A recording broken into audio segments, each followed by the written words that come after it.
So these are an example of the precocial bird. It helps keep them warm in cold water. After a few weeks, they'll replace the natal down with an inner coat of adult down and an outer coat of contour feathers, in contrast to, of course, the altricial species that are born completely naked. It's like big disadvantage. And so their parents have to brood them for several days until the young can grow enough down feathers. What is this? Display. Or camouflage. Ah, very good. Oh, I know. So, surprisingly, the vibrant green contour feathers of this male serve a camouflage function during foraging trips in the rainforest canopy. Back at the nest where the green stands out against the brown tree bark, the male coloration aids in the intense competition with other males to win female mates. So all of a sudden green, which might camouflage somewhere else, is now the big attractor. This parrot likely evolved their green coloration as a trade-off between effective camouflage and display. This is a rare example of feathers that simultaneously help birds hide and show off.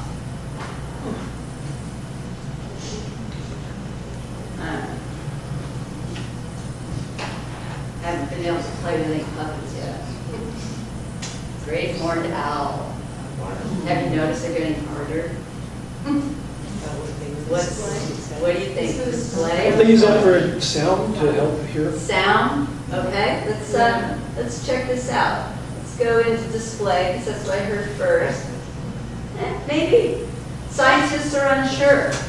The feathered tufts on the heads of great horned owls are often mistaken for ears.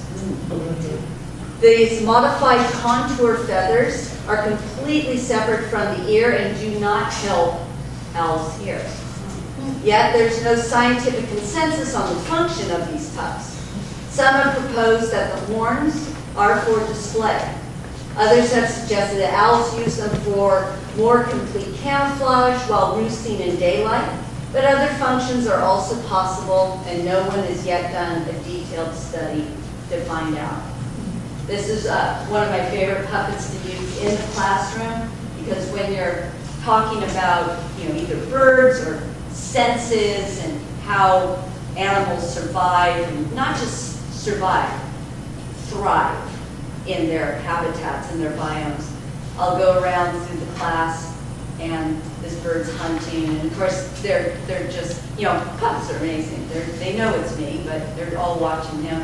And then I'll pick some victim, and then I'll explain that they can't actually move it all the way around, but they have this phenomenal ability to rotate that neck vertebra, and then I'll just swoop down and eat a kid. And all this makes for an exciting moment. And last one. Yeah, back to easy. Waterproofing. So, waterproofing and display. The feathers covering the back of the common loon create a mesmerizing pattern, but also keep the plumage waterproof. Their interlocking microstructure creates a barrier that allows water to roll right off the loon's back. Birds constantly maintain their waterproof coat through extensive grooming or preening to ensure that every feather is in good shape. The interlocking structure is so important that if any disruption to it, such as spilled oil coats the feathers, leaves the bird waterlogged and helpless. And when they brought down Jenny, did they talk at all about how she over-preens and kind of picks at her feathers? And she reminds me of me when I'm kind of nervous, or I'll start picking at my finger. I'm like, put your hand down. But yeah, birds, they're always preening, and if they sustain damage, that can be the life and death of that bird. I certainly remember growing up and you'd hear about those horrible oil spills, and they would call everyone, come down, and you'd have your Dove soap and washing ducks that had been oiled, and it was the only way they would survive, was having Question. interventions. Pardon? I get the biological imperative that a female would feel to mate with a male that would give her children a better chance of survival. But when you showed a bird with the interesting looking tail feathers, what could possibly be the biological imperative? Well, maybe there's a video that can help us. Oh. You know, and that is interesting because you think about that. It's the female has a very different role in life. It's to just have to reproduce, survive. It has so much invested in energy that it takes to have this egg and have it develop and healthy and be in the nest with it and brood it and all that. A male, unless it's one of the males that actually does brooding, you know, off and on, its whole thing is going to be just about reproduction. It's going to be the quick in and out, and so that spectacular, insane tail is going to get him some. I'm sure there's a better way of explaining that, sorry. All right, so, just a minute. Okay, so we've got our feathers. Where are we now? All right, we have to, un momento. All right, so let's see. We should be doing, secret way out.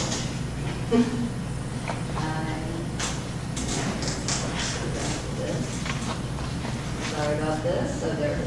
Okay. All right, so feathers through time, and after we do this, I'm going to just show two videos, one short, one a little bit longer, about some of this display. You'll probably recognize this bird of paradise. It's quite famous. So how did feathers evolve? From the fossil record, we know that birds evolved from dinosaurs, some of which had feathers. But these first feathers had nothing to do with flight. They probably helped dinosaurs show off, hide, or stay warm. Scientists recently worked out a hypothesis to explain how complex flight feathers could have evolved. I didn't read fast enough. Okay, so this songbird is covered in feathers that'll help her stay warm and dry, to hide or show off, and to fly. But how and why did these feathers evolve? What were the first feathers like? First clue, fossilized feathers. To piece the puzzle together, scientists study modern feathers and fossilized traces of ancient feathers. The first major clue was, of course, Archaeopteryx, and perhaps the most famous fossil of time. It was 150 million years old and contained impressions of feathers that looked like modern flight feathers, in that they were asymmetric in structure with these interlocking branches.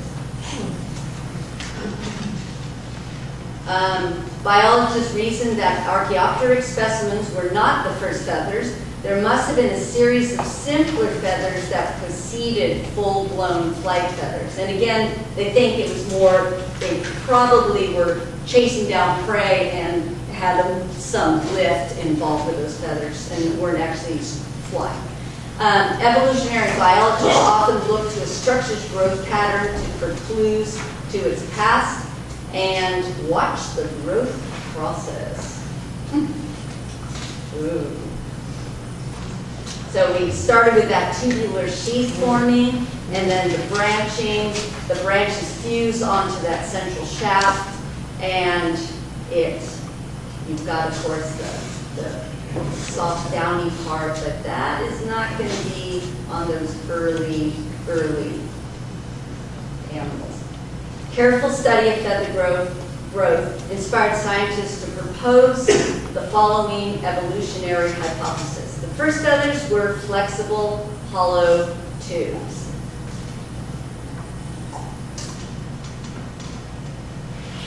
The simplest feathers then evolved into clusters of hollow tubes. So you started with one, and now we've got a cluster of individual hollow tubes that are all coming together.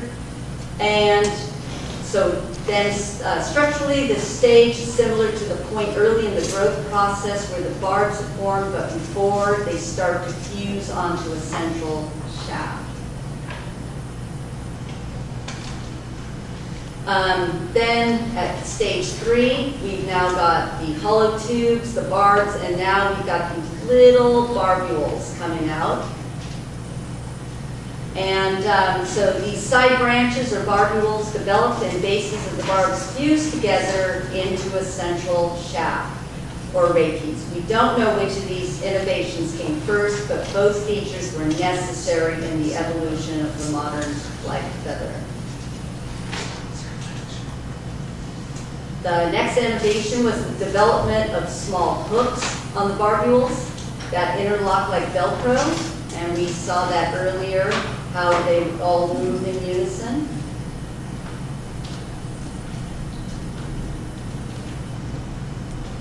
And finally, feathers evolved asymmetric veins that support flight by creating a strong leading wing edge.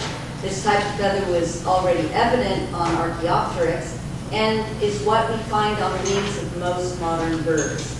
And of course, that design, that asymmetric design, is going to be very different than the tail feathers, which are going to be symmetrical. Dino fuzz. Handsome. Look at those teeth. Evidence supporting this evolutionary hypothesis has been mounting. In the past 15 years, a series of feather traces have been discovered on dinosaur fossils in China and in amber from Western Canada. We don't think of dinosaurs as being covered in feathers, but dozens of theropod dinosaurs had a simple stage 1 and stage 2.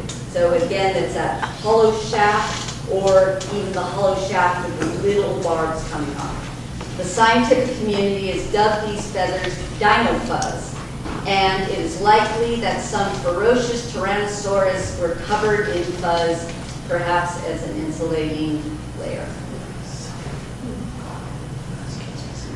So, displaying dinos.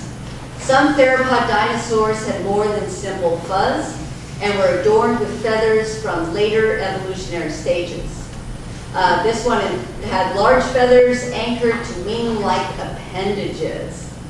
But since they only grew on the massive adults, these feathers were likely used for display rather than flight.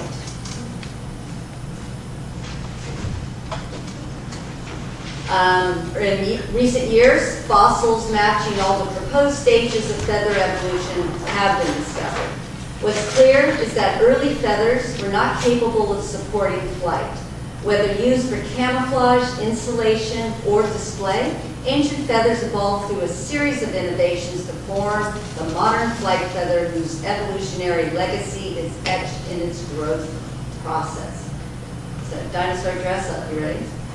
So, if we are using our feathers for camouflage, here we go. Can you see them? So he's got to work on it. Okay, it's a cold day. Ah, much better. I love this. Detail. And display. Ooh, nice. Can't tell me that doesn't look fly.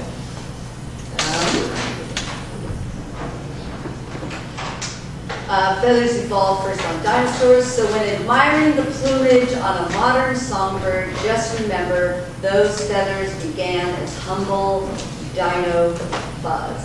So, I am going to show a quick video of just one of the spectacular birds of paradise, and then followed by one explaining in a little more detail what is going on.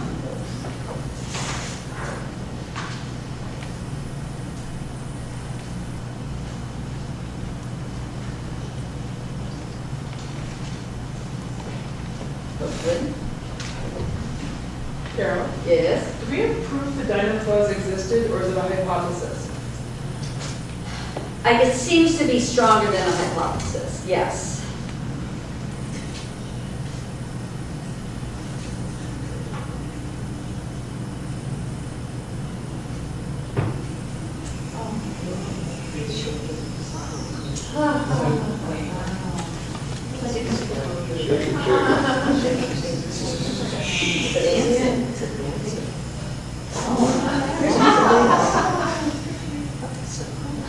I guess that'll get her attention, huh?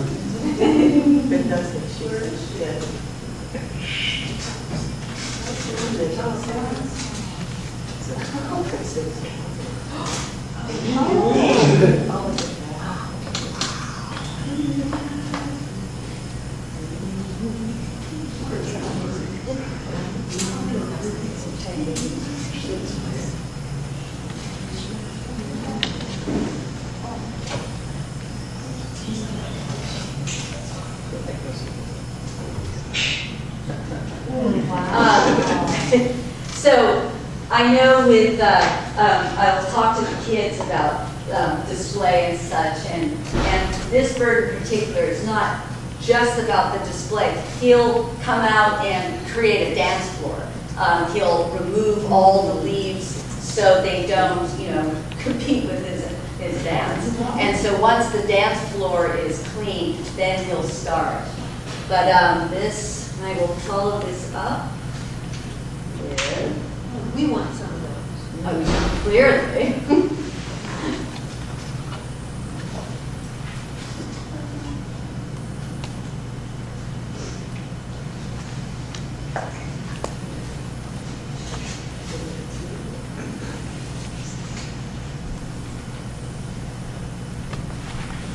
The quintessential Peruvian display that is a highlight of their courtship repertoire is when they transform from something that looks mostly bird-like into one of these amazing shapes.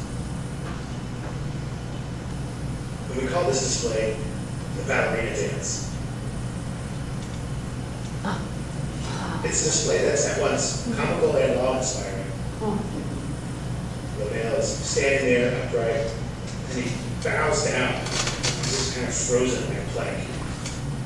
And then when he lifts up, this is the real moment of transformation. He basically becomes a new object, where the feathers of the flanks are wrapped around his body, and he creates the skirt form that gives it the name ballerina dance. It's important to keep in mind that this is how we see this display. But of course, this display isn't intended for us. This display evolved through the process of sexual selection by female choice, when the females are sitting above looking down. For years, I've seen many different versions of the ballerina display from the side. We had always wanted to get cameras in position and see the male closer to the way that she sees him. It wasn't until our very last expedition that Tim and I finally had the chance to see the ballerina dance from the female perspective. We did this by using a remote camera setup. And what the female perspective camera revealed was actually quite surprising. What from the ground looks like a ballerina dancer looks totally different from above. What the female sees is actually more like a wobbly black ovoid. The skirt that looks like a skirt from the side actually looks like a disc wrapped around his body. In fact, we probably wouldn't even call it a ballerina dance had we seen it from this perspective the first time. You can't see the bird's legs. You can just barely make out the head wires. Even when the male's doing his waggle, you can't really see the incredible iridescence of the bird except for right when he plunges his head down, it's lifted up, sending a really intense directional color signal to the female above. So what was really great about this is having the two remote cameras synchronized really helped us understand this incredible moment of transformation even better.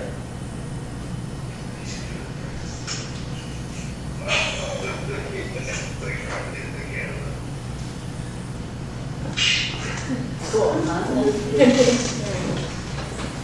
All right, so people game for just a bit of a break? A couple of 5 minutes? I know I could do with a moment to lubricate my throat. Oh, sorry, Chantal, I think I was supposed to warn you.